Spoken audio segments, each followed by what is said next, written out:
Wherever you are in the world, welcome to another edition of Jerry's Take on China, and I'm Jerry, coming to you from a hotel room in Hunan's Zhuzhou city. Controversy surrounds the visit of German Chancellor Olaf Scholz to China this week. China's a good stopping-off point for Bali and the upcoming G20 meeting, and would, under normal circumstances, be a staging point for many of the world's richest countries' leaders.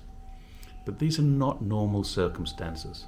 First of all, there's COVID-19, and unlike all other G20 countries, Canada was the last to remove entry restrictions in September this year.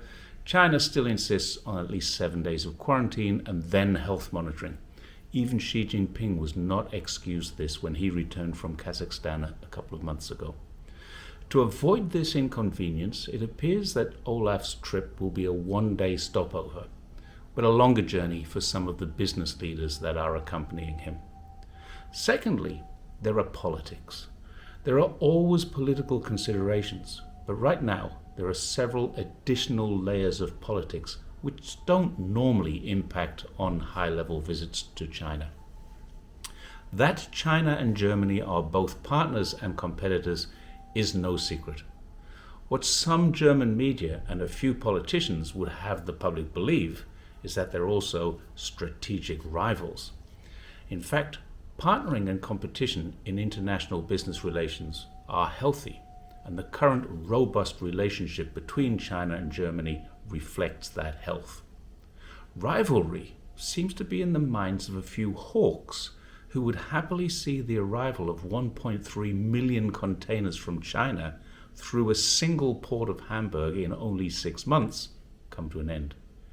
Decoupling from China would surely, as even Germany's DW concedes, create further economic woes for Germany and the rest of Europe. Germany is besieged by a series of problems, mostly related to US foreign policy rather than their own issues. Being a significant part of NATO, Germany's been obliged to support the war effort there on behalf of the US. Being the largest economy of the EU, it's felt the strongest impacts of the costs of inflation brought about predominantly by US sanctions against Russia. And having decommissioned its nuclear power plants over the last 20 years, it's found itself now short of gas supplies due to two events. One being the US Nord Stream 2 sanctions, the other being the catastrophic sabotage of Nord Stream 1 pipeline. Germany's only solution to this is to find alternate sources, which, as Secretary of State Antony Blinken pointed out, was a tremendous opportunity for the USA, who are currently capitalizing on this. As the German Minister for Economic Affairs and Climate Action, Robert Habeck, pointed out last month, he accused even friendly countries of capitalizing by charging astronomical prices. German inflation is at a near 50-year high, and this will cause interest rates to soar in coming months. The costs of gas imported now on ships from the USA, some of which, to the chagrin of Western pundits, is coming from China, but was sold by China on open tender, so allegations of China's price gouging are not only unfair, but they're totally unfounded. Buyers had choices in the tender process, and they picked the Chinese shipment as their best option. The higher cost of gas, Germany's only source of energy nowadays, is a direct result of the US and is certain to keep German inflation rates very high for the foreseeable future. And whilst on the subject of gas supplies, Germany could ask the USA, supposedly their allies, for a break, even for a little less hypocrisy. The USA deals with China in a massive way while suggesting China shouldn't get too close to Germany or Germany shouldn't get close to China. But Germany needs trade, it needs better gas prices, and it shouldn't need USA's permission to do business in or with China, especially since just 1 year ago, Venture Global, a US company, signed the world's largest liquid gas deal with China. That deal cost Australia many millions of dollars in lost exports when China agreed to purchase 4 million tons of gas a year over 20 years from the USA. Now, some of that gas is being shipped directly to Europe at a profit to China. It seems the country not to get close to when dealing in international trade, and especially gas, is the USA. Ask the Australians which country now supplies gas and coal to China because they no longer do. The US has proven it has a record of profiteering and backstabbing their allies.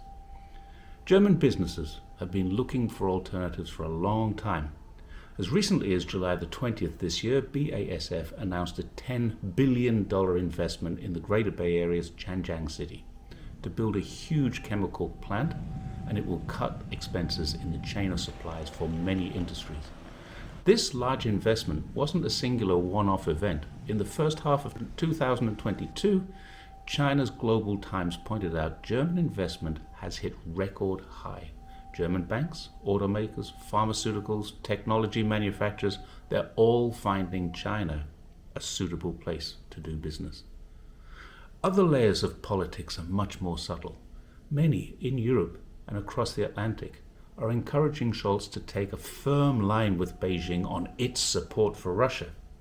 But has been clearly pointed out, even by most Western publications, China's been mute since the date of the invasion.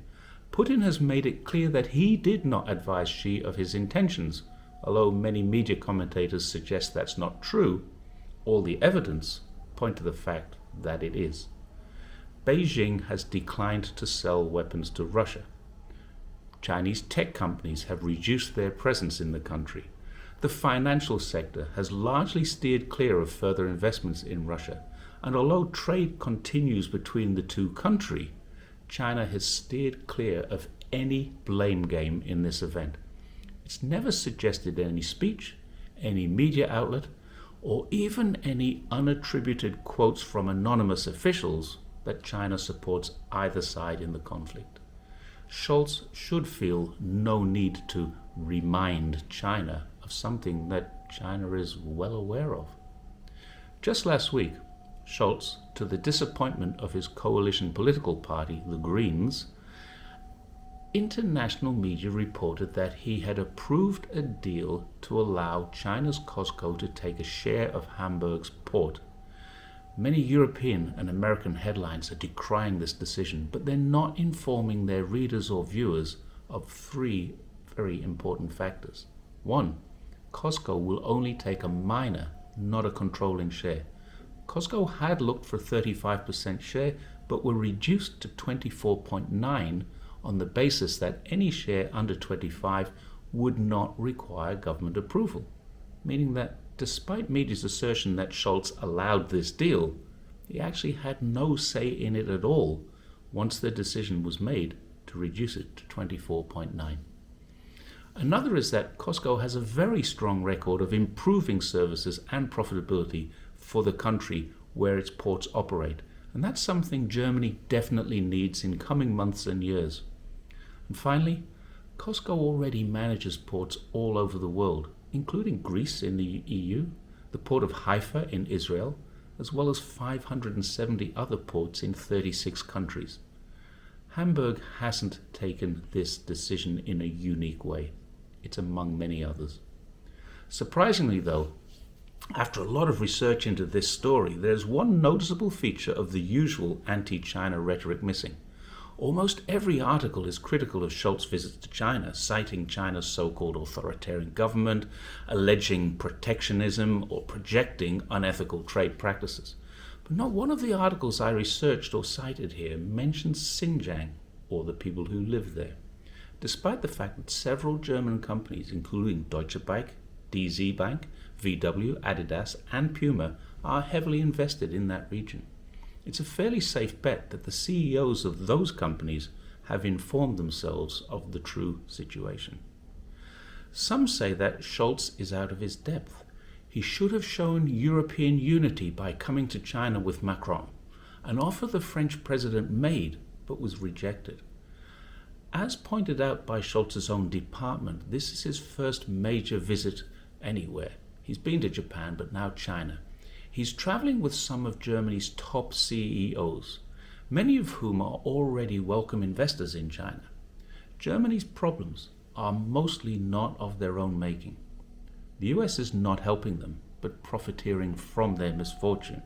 And China, as their second largest customer, their largest supplier, and their single largest investment target, is one country that can and is willing to help them. Scholz is not coming to China with the CEOs of massive German companies to lecture China on its relationship with Europe. He's one of the few European leaders who recognizes the need and has the courage to face up to the reality. The US are not EU's friends. Currently, neither are China, but they are a reliable partner in trade. They've been friends in the past, and they might just prove to be friends again in the future.